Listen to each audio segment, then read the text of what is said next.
When NATO and Cax asked me to make my top 10 war games list, I did.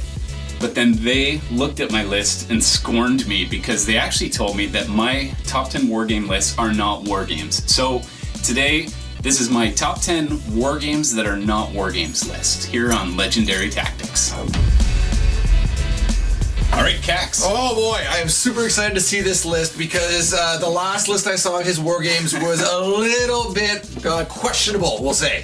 So we're gonna dive into this and we're gonna take a really look at some war games that are not war games. Absolutely. So what you need to be aware of, a war game as traditionally defined has a strategic component or a tactical component or an operational component. They're often simulations of real-life conflicts. They're often hex encounter, grid movement, lots of battling. I would agree with all of that. Absolutely, 100%. No, you've gotten a lot of the main points. I think. If we've missed anything, you know what to do. Down below, please and thank you. So here's an example of a traditional war game, Midway. Have you played this one? I have. I think maybe a round or two. So we got Midway here. This is not on my list. Very old school. This, I just wanted to show you that I do have war games. Yes. I know what they traditional war games. Let me show you another one too. Okay, let's just slide this little fella along here. That's right. So Europa Universalis. This is a true war game. It's got the works. It's a 4X game. Actually, in my video, I call this a 5X game. 5X game. Because the extra X I'm arguing is a completely different element. You have to go watch that video. Yeah, check it down below again if you want to be there. See the argument there. Yes. So this is a true war game. But we're not talking about actual war games. We're talking about games that aren't war games. So one honorable mention that didn't quite make the list is Star Wars Risk. Oh, excellent. Oh, I've been looking for this one actually. This is one. You've talked about this, saying it's a great game. Hundreds of dollars if you want to score this game now. It is not cheap on eBay or Amazon if you can even find it. Yeah. That's right. So not all of the game is a war game. There's different battles going on. So this one is not on my list. It's an honorable mention because and it's out of here. It's not a war game, but it does have war game elements with the tactics involved there. But you do like it. I do like it. So let's get on to the actual list now. So the number one I'd like to start with, and part of the confusion about war games is sometimes there are war-themed games that aren't actually war games. So the one that instantly, when you say, what's your favorite war game, I'm thinking Churchill.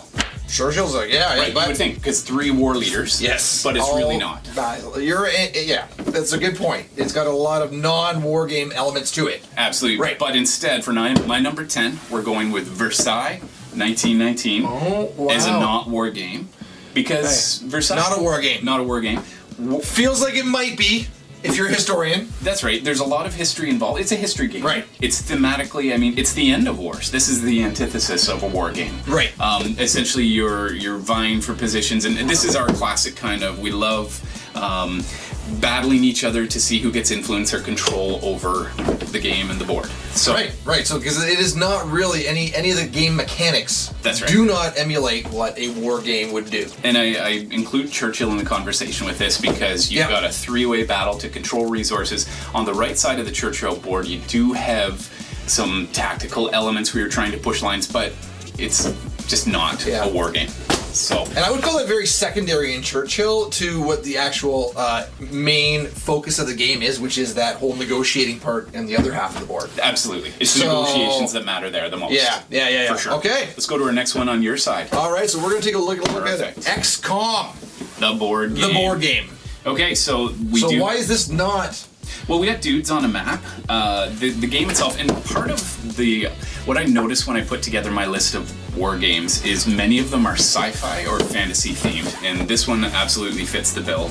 You've got miniatures, you've got spaces on a board that you're using to accomplish your missions, and you got a lot of minis. Nice big board. But really, looking at the board, that's not a war game board. There's no hex encounter that I can see on there. Yeah. So doesn't really fit, and yet it's got the spirit of conflict. So, ish on the war games. It's getting close. All right, next one. Let's keep trucking along here. definitely gonna keep this moving. Cyclades, have you played? Okay, you know what? I think I played there was an earlier incarnation of it. Right. I played that one, and I'm blanking on the name of it, but I know NATO. Oh, it's on my list, so we'll get to that one. Don't you worry. Hold that thought. Okay. Absolutely. So Cyclades, again, we've got. Beautiful artwork. Circles. Here. Yeah. You're looking to occupy different territories. It looks like land control to me. Bonuses. So this one actually, area control. Exactly, is one of the more war-gamey games on my list. Okay. And I mean, I could see an argument, at least with the board setup. Yeah. But it's getting close. It's war game adjacent almost. Okay, there we go. I like that one. All right. Let's toss this over here. All right, and moving right along to the next one here. We're gonna just keep plowing through. We've got Small World. Absolutely. So tell us about Small World. I played this one with you, I believe. We have played it, NATO and I as well. Yep. It's not really war gamey, I would say. No, it's area control. 100%. There's the nice cycling of characters and factions. Oh, okay. No. Oh no! What That's gonna have to get remedied. Okay, there's another board game video. When you open a board game up and this occurs. This is what happens. Oh, folks, we apologize for this sloppiness. But again, I mean, hex and count. Some of these are even hexagonal. Yes. So you could argue there's some warring going on. It's a simplified war system, would you say? Could be, yeah, but it is much more about area control. And right. What I'm noticing about my choices for war games too is that these are ones that you could play with kids. And I think a lot of them. Yeah, a lot of them. I would say the accessibility factor is something that makes me choose some games over others. It's funny that you mentioned accessibility when I literally see the next game you're going to talk about. That's right. Let's save that one. That one. You want to hold off on that one? Let's go to this side. Because this is kind of like that one light. I like that. That's all right. So we'll talk about that one later. But for now, you get Eclipse. Yes. Okay. New Dawn for the Galaxy. Now, NATO's actually got the newer version of this. Second Dawn for the Galaxy. His is a lot. It's really nice. Better. And if you're deciding between the two editions, do not buy this edition. His edition is far superior because look at this. Okay, that is a hefty rulebook. That is kind of like a secondary. It is. Quality of war games to have a thick manual. That's so right. There's. Now, the base game is essentially the same in the second edition. But do you see this? Oh, if you look at NATO's copy of the game, he's got beautiful. You know what? We'll put a shot of his game on screen for you, so yes, you can see that. Have a look at the before and after. The trays, they're super organized. Oh, I have seen his version. He gloats about it actually. He's got the deluxe. That's right. Now I did make an upgrade. I have to show everybody this. Okay. Because this game, containers. Yep. It was virtually unplayable. Until I did this, because it sorts the tokens, and before keeps things organized. That's right. You would have these all in a big Ziploc bag, and I remember setting this up with NATO one night, and it took him about an hour. Because I was just he's looking at square by square. Oh yeah, and, right. Yes. And I was just kicking back, relaxing. By the time it was like 2 a.m. by the time he finally got it set up, and then I was too tired to play. I'm going to bed. Sorry. See you later. So. He was like, wait, but don't. So now tell me, why is this not in the true essence of a war game, by your estimation? I honestly think it's more the theme. I mean, I'm thinking a true war game is set on Earth in your battling. In a battle zone. That's right. Battle zones, yes. This game is a 4X game, and so... Or 5X. This one, I would call it a 5X game. Would you? Yeah, there are elements of trade in Trademarked by LT, just so you know. That's trademark, right. 5X. And copyright as well. I would distinguish like Space Empire 4X, not a 5X game. Okay. This one, you have to have the mechanic built into the game to make it that extra X. Excellent. Okay, so this does pass the test. It does for that. But this game, I would say, is so much more than just a war game, because you've got a lot of different elements, and I think a true war game is just focusing on the war. Right. And this has a lot more. This is like your way technology more. Outer space and all of that. Which way do we want? Do we need to do this one? Well, it is kind of like the parent. Yeah. Okay, it is time. This is the biggest game that we're going to let's do a pan on this one. Oh, the slow slide. Oh, yes. Oh boy. So this is gorgeous.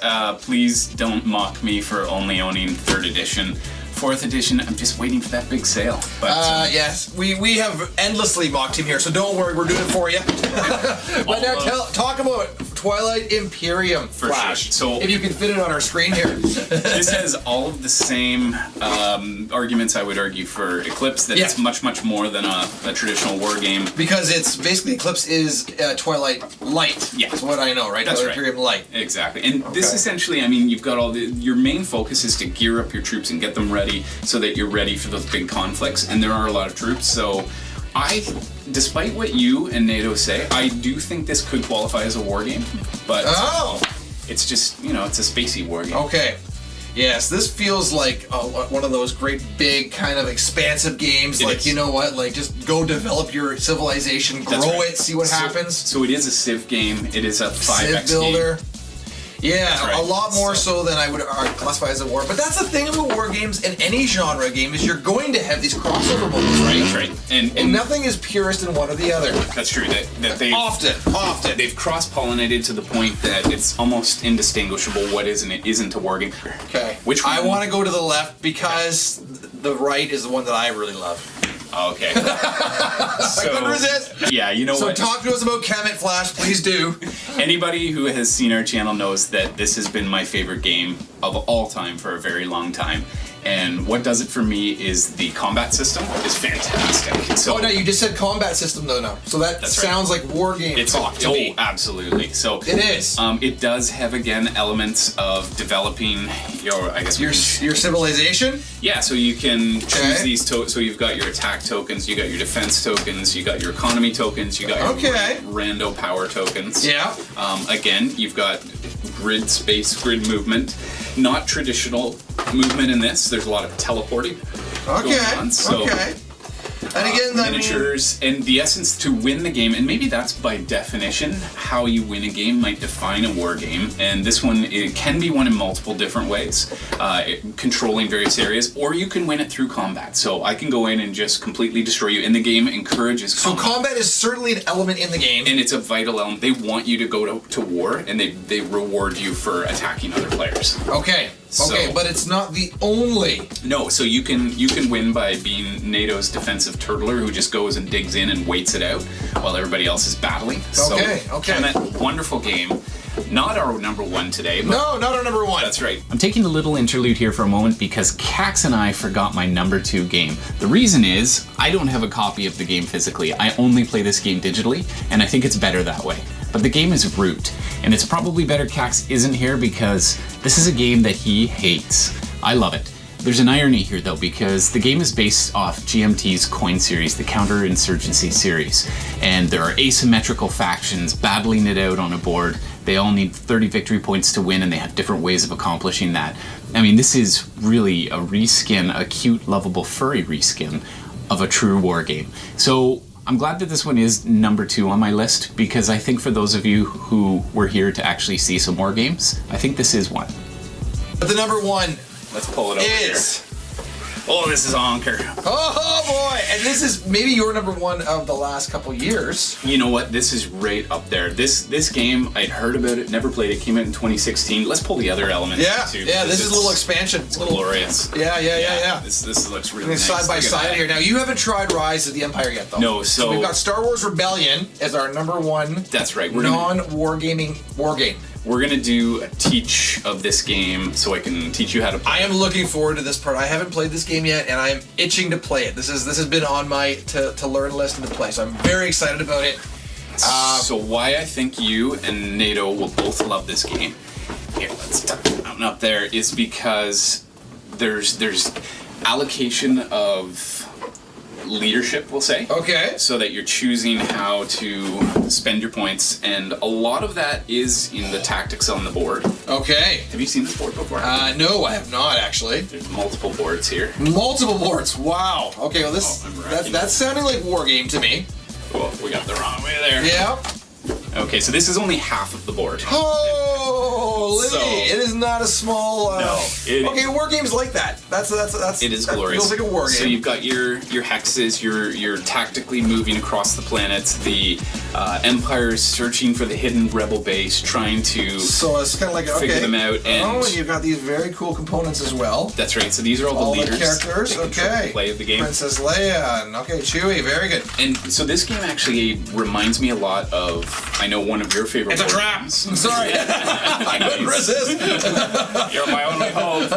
Figures out, baby. All right, sorry. We're having a little Star Wars fun here. So I know one of your favorite war games is Axis and Allies. Yeah, I really like that one. Yeah. There are, I would say, echoes of Axis and Allies in terms of you're getting your troops, the little miniatures, a little reminiscent of Axis and Allies, and you're moving them around the board. You're having those battles selectively, and you're trying to increase your production to try to get more troops. This on the all board. sounds like war game to me. It does. Is Yes. this what? Why is this not a war game? Well, I think it is, and it's. I think NATO is the war game purist, where he says, "But it's set in space, you know." So, are you allowed to have a war game set in space? Is that okay? I think so. I think so. Yeah. I mean, it's the next What do you frontier of Down below, please war let us know. Yeah. Yeah. It's It the is. next frontier of war games. It really is. So Yeah. that's it for me. My top 10 overall. Can you give me your impressions? Are these games you would want to play? Do you agree with my assessment that they're kind of quasi wannabe war games? I think every single one of these games has a war game element to it, Okay. and I think Except that Versailles. except Versailles. Versailles does not. Yeah.